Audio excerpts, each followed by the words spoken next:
If you even look at how Christianity was spread, it was not spread by love or miracles. It was spread by war and killing and raping. They killed millions during the Crusades, the first crusade, the second, the Knights Templars, the women who were killed in the name of heresy and witchcraft. That's why you have all this trauma, because in the name of God, people were enslaved. In the name of God, women were raped. I read the Bible a lot, and I learned from it a lot. Personally, I'm not an atheist. I am a spiritualist. So there are things that do work in religion, but some do not, and that is what we need to discern. Midday Digital Media, smart strategy, creative delivery. Midday Digital Media viewers, it is I, Verogitiha, back again to bring you another interview that is going to make you rethink again. Ladies and gentlemen, I present to you Hellen Kathure, yeah? Am I right? Yeah? The Vice President of the Atheist Kenya Society. Yes. Wow, welcome. Thank you so much. Thank you for having me. Yeah. Okay. We have had quite an intense interview with the president, Mr. Harrison. I can imagine. And he has explained about the atheist community in Kenya, the only society that is in Kenya, and you have more than 60,000 members. Maybe you can explain it to us in your own perspective about the society. Okay. Yeah. So the Atheist in Kenya Society is more like a generalized kind of society that does not just take atheists. Yeah. It also takes spiritualists, it takes free thinkers, it takes philosophers, it takes scientists, feminists. If you consider your person who's thinking outside of the box, we welcome you to the Atheist in Kenya Society. Yeah. Personally, I'm not an atheist. I am a spiritualist. Yeah. I believe in God because I've experienced God, but I do not believe in the God that religion pushes. I do not believe in the God that Christianity pushes. I believe in a God that I have experienced on my own. And that is why I decided to join the Atheists in Kenya Society, and also decided to take up the leadership position as I was offered, because I thought that this was something that we needed to talk about as a whole. About spirituality. I know people have issues about spirituality and religion. They tend to think spirituality and religion is the same thing. It is not. Wow. Yeah. Maybe you can explain to us about you've said that you believe in God, but you do not believe in the God of the Bible. Absolutely. Yes. You want me to explain how? Yes, please. In short, you're trying to ask, what is the difference between spirituality and religion? Yeah. So, for me, spirituality means a direct connection with the source. And from the source, it means a direction connection with yourself, so that you're able to connect to the source. Because when you learn spirituality, you learn that you are a part of the source. Even though it is a small part of the source, you're still a part of the source. So the only way you get to know God is by knowing yourself. And that's why Jesus said, you need to go through me to get to the Father. Yes. People think that means you go kneeling and don't do what to who. No, it means you literally have to go through me. You need to go through yourself to get to know God. And what is religion then? Religion is an institution that purports to teach spirituality, but does it? Not really. I believe there is spirituality, and then there is an institution that tells you, we have God here, let us teach you about God. But in the process, they put a lot of manipulation tactics to keep you in a certain way, so that you do not, you're kind of dependent on them for God. But when you come to realize that God is not somewhere you go and find externally of you, then you become unmanipulatable. You see? Like, you can find God when you're in your bedroom. You can find God when you're in your house. You do not need to go to some person to, I don't know, put his hands on you or whatever. You do not. But once they start telling you that we have God here, I need to do this to you so that you can find God, I need to put my hands on you so that you can find God, then that becomes manipulation. But when you learn about spirituality, you learn to connect with the source on a personal level. So spirituality is connecting with God. Absolutely. On a personal level. On a personal level. We just had to put that out. It's connecting with God. Yes. On a personal level. Personal level. Okay. And maybe, did you ever at any time believe in religion? Yes. Like every other Kenyan, I went through the religious phase where you're told to go to church as a child, which I did. I went to catechism. I was in a Catholic school in primary. I was baptized. I used to take sacrament and all that. Then I went to the Protestant. And then there was a phase when I became an atheist, when I realized that it's not working. Like everything that we are taught, there is a lot of conflicting information. Where do I go? What do I do? And then I stopped believing. And then after I stopped believing, that is when I went through like a mental kind of a phase that was not really good. I do not like to diagnose it as depression, but it was a phase that could be diagnosed as depression. And that is when I went inside. I went deeper. I discovered a journey within as I was doing my mental healing journey. And that is when I can say I found God on a personal level. And I stopped being an atheist because I found the way. But when I was like finding this mental healing journey and trying to find God, I tried to go back to religion, and then I found a lot of things that are here do not make much sense, especially when you're talking about the fear. Like religion pushes fear a lot. I think without fear, there is no religion. If they don't tell you you're going to burn in hell, then there will be no religion. But it's still a fact that there is no hell. It is a fact. In fact, when we talk about the rapture, it was invented in 1835. Even Jesus does not know we are waiting for a rapture.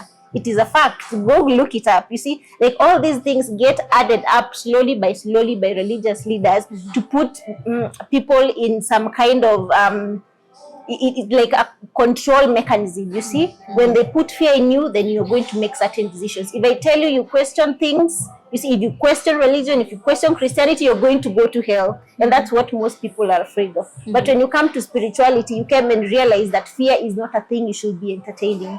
You see, and I think that's a big difference from a big factor that what pushed me away from religion, because I found that some teachings that are there were not really helping me connect with God. Instead, it was pushing me away from God. Like, for example, when you're talking about fear is a low vibration feeling. God is nowhere near low vibration. God is the highest vibration, the highest frequency to exist. If you are to get anywhere close to God, you need to raise your frequency. You need to raise your vibration. But when He come and tell you, you need to be afraid of hell, you need to be afraid of asking questions, you need to be afraid of this and this, it keeps you in low vibration. And God is not there. You see? And that, I think, is what pushed me back to the spirituality journey, where I am able to get the concepts from religion that are good and leave the ones that are total nonsense. Like, for example, I can decide to read the Bible today, the Quran tomorrow, the Hindu, whichever tomorrow. I can go to an atheist talk the other day, because all these things, God manifests Himself in different ways. There is no person who can say we have God here, not Christianity, not any other religion, because God is everywhere. And so when you're open-minded, you're able to see things from a universal point of view, you're able to see things from different perspectives, and you're able to learn, take the gems and leave away the stones. So what you're saying, by what I understand, is that you're saying the Bible, you just take the good things and leave the bad things. Absolutely. But in life, you have to go through bad things. We go through bad things. How do you explain that?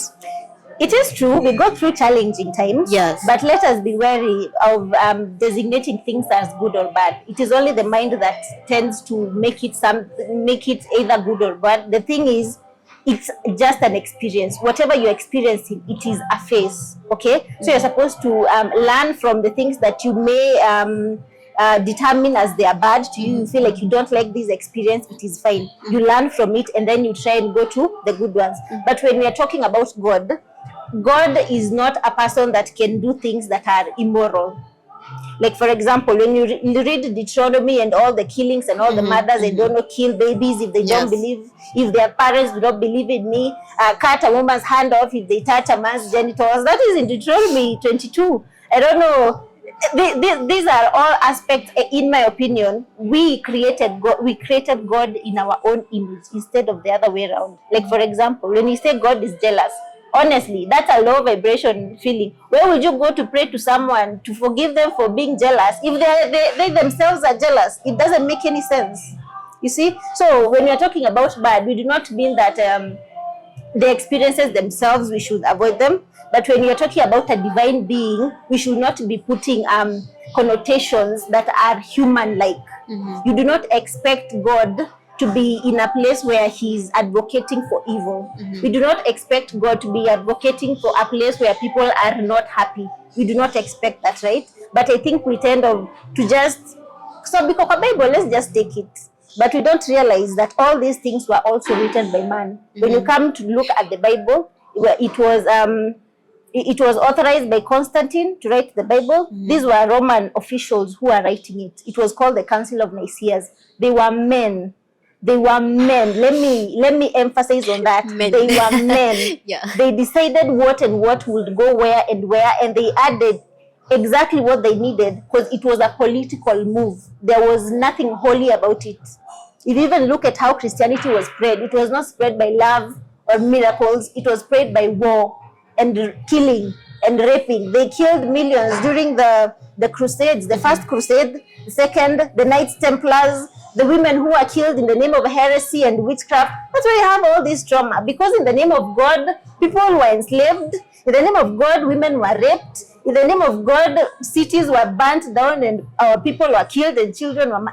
There is no God there, you see. But when you come to spirituality, you realize that there was a lot of things that men have added in the name of spirituality. When they come and tell you God is here, they give you a snippet of something that will help you get to God, alafu another manipulation bit, kakukuweka chini, you don't get too enlightened. You see, and I think that's the bit that we need to discern. We need to discern the good from the bad, the good things that are actually in these books, and the ones that you see are there for pure manipulation and nothing else. Yeah. Okay, so what I understand from you is you do not believe that there is a bad God.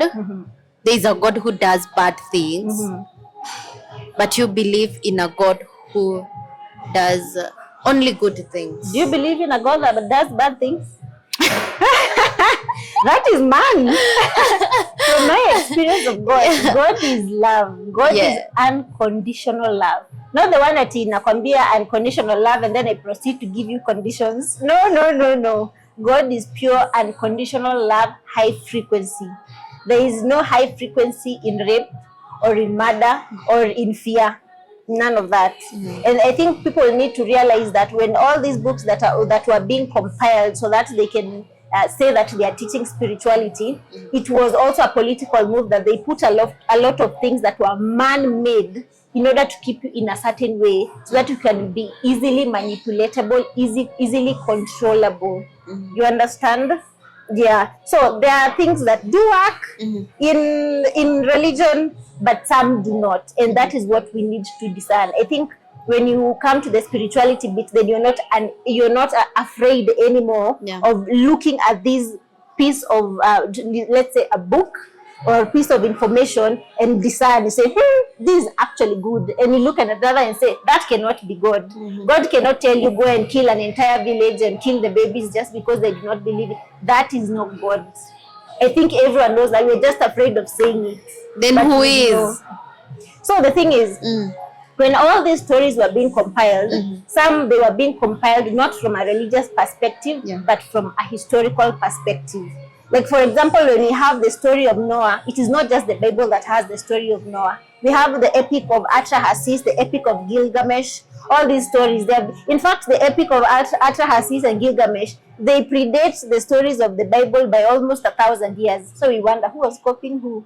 It is the exact same story. You see, there are things that were historical, but not meant to be in a spiritual kind of way. But when a society comes and takes it and say, these are the words of God, and you teach your kids, it's called indoctrination. Because when a kid is born, they are like empty.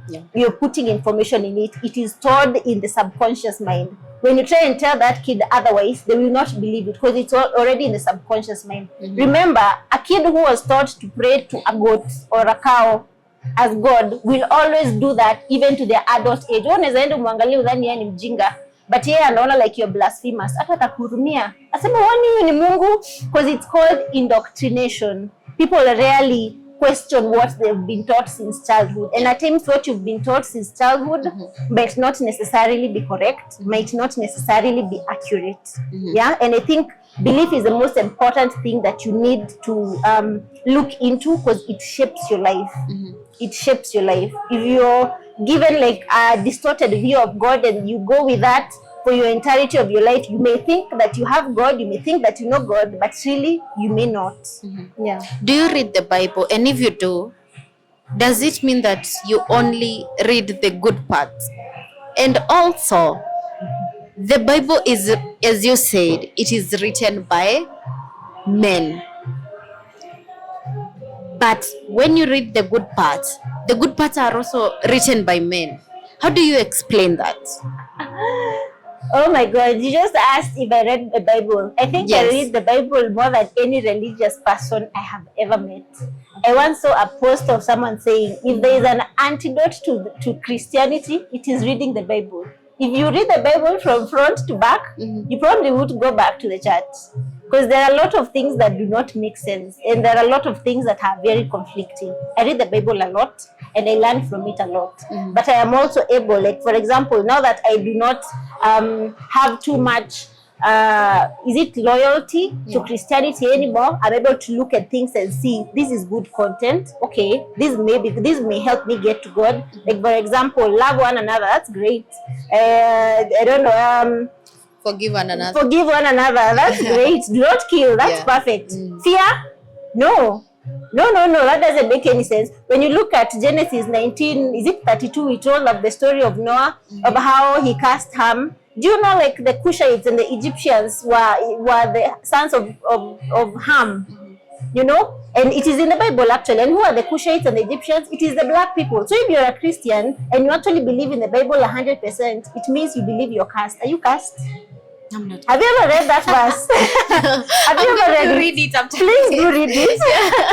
I'm going to Please do it read after. the entire story. You realize that even when you look at the history of slavery, these were the verses that they were using to validate slavery. These were the verses that they were using to support, to promote slavery. Like they were preaching it in sermons. They were having it in newspapers, in magazines. The political leaders were even telling the people, we need to enslave these people. Look at the Bible, it said this and this. This is the slave generation. You see, and this is not the kind of content that you should be telling a child to consume. Because if you tell a kid that you're from the line of the Cushites or from the Egyptians, because the Cushites means black people, you tell your child, because we are black, you're in the line of Cushites, so you're the child of Ham, and God cast you.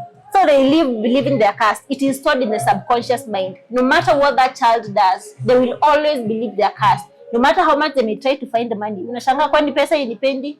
Lakini it is stored in the subconscious. It is sabotaging. You understand? It is sabotaging. We only read the good parts. The reason I'm here is because I read the bad parts, and I'm like, that doesn't make any sense. Yeah, but the good are good, but let's also acknowledge the bad. If there is something that as a society we should not even be condoning, it is verses that tell people that they are a slave race. Because if that is stored in the subconscious, then an entire society can try, no matter what they do, that they will never be able to get that out until they recondition the subconscious mind. The problem with the religion, it does, it's indoctrination. You know what indoctrination is? It's like they teach you things when you're a child for it to be stored in the subconscious, so it makes you who you are even when you do not think it is. Like your childhood experiences is what shapes you. That's why wanasemanga samaki mkunje angali mbichi. You see, that is what shapes you even when you progress. So if you believe you are a slave race, you will continue to believe you are a slave race. Hata kama uifikiriangi from day to day, it is still in your subconscious. And even when you meet with other races, you will always feel inferior. And that's where you will find a society that has this inferiority complex. But in reality, we were all created the same. Whether you're Asian, whether you're white, whether you're African, we are all equal in front of God. No one should ever tell you your caste. Never. That is content we should absolutely abandon. Yeah. Okay, and I also said that I also asked you that you say that the Bible is written by men, but they have written the good and bad parts. You have said that the bad parts were written let me put it like this, by chauvinistic men. Like for the women, you have described like Deuteronomy.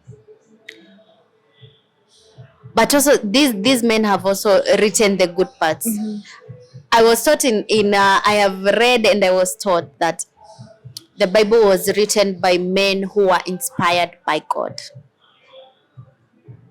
So I don't understand the part that you say that it was written by men who want to demean the ladies. Please explain that. I'm glad you've brought the issue of the ladies, because I've not mentioned it yet. Yeah, feminine and all that. I've not mentioned it yet, but I was getting there. Yes. But also I'd like you to keep in mind that when the Hindus talk about their philosophies, is it the Mahabharata and all these things, they also think it's inspired. When the Muslims talk about their book, it's inspired. When the Buddhists talk about theirs, it's inspired. When everyone in their own religion swear that theirs is the correct one. So, okay. Everyone thinks theirs is inspired. So we're like, okay, we're all talking about different things and we all think it is inspired. So how is it going? How is this happening? But the thing is, you will find that when these things were being, like, for example, let me talk about the Bible. When it was being compiled, inspired it was man that was deciding if this book is inspired or not.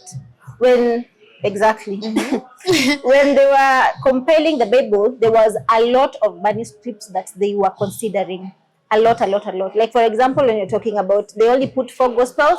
There were probably 80 or so gospels to choose from. When they were choosing the Bible, there was a lot to choose from. But they decided, this is what we can keep, this is what we should not keep. So you're like, so is this inspired and this is not inspired? Who decides which is inspired and which is not? Some people say the book of Enoch is inspired, some do not. You see where the controversy comes? You're not even sure which is inspired, which is not. But the thing is, once you get away from the blind loyalty that we are indoctrinated to give to a certain religion, then you're able to look at it wholesomely. Like, for just get away the mysteriousness at inspired, unaanza kufikiria sijui Mungu alileta from heaven. No, it was written by men. So let us examine this content as a whole. How many books are there in the Bible? Read the entire Bible. Read and understand for yourself. Say it going to one building and given one verse once a week, and you think that is enough, at that now will guarantee you a place in heaven. It will not.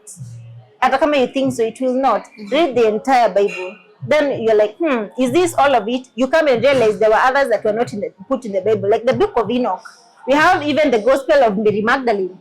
We have the Gospel of Judas. We have the Gospel of Thomas. All these things exist. So when you look at also their perspective, you get a more informed view of what life was like then, and why things happen the way they do. You see, it is like a universal view. And then when you get away from one religion, you go to now the Hindus and you wonder, why do they think theirs is inspired? Let me see. You take the book, you read the Hindu, okay, you see, okay, this one makes kind of sense, okay, like that. And that is how you learn, that is how you make your own decision away from indoctrination. So what I understand from, since we started this conversation here, what I understand is the problem with you is not God. You believe in God, but the problem is the people who are talking about God. That is the religion, the pastors, that is your problem. It is not, I don't have a problem with the pastors. Always remember that we come from the same place. Like, for example, even these pastors, they also went through the same education system that we went through.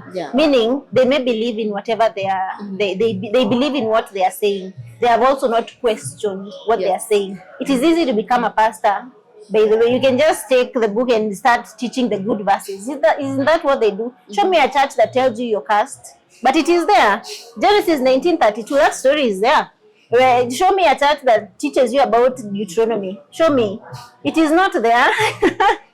Or slavery. It is not.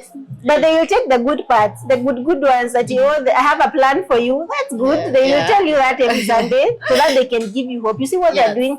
They just give you a snippet of it because they know you will not look for the rest. But when you look for the rest, that's when you make the decision for yourself.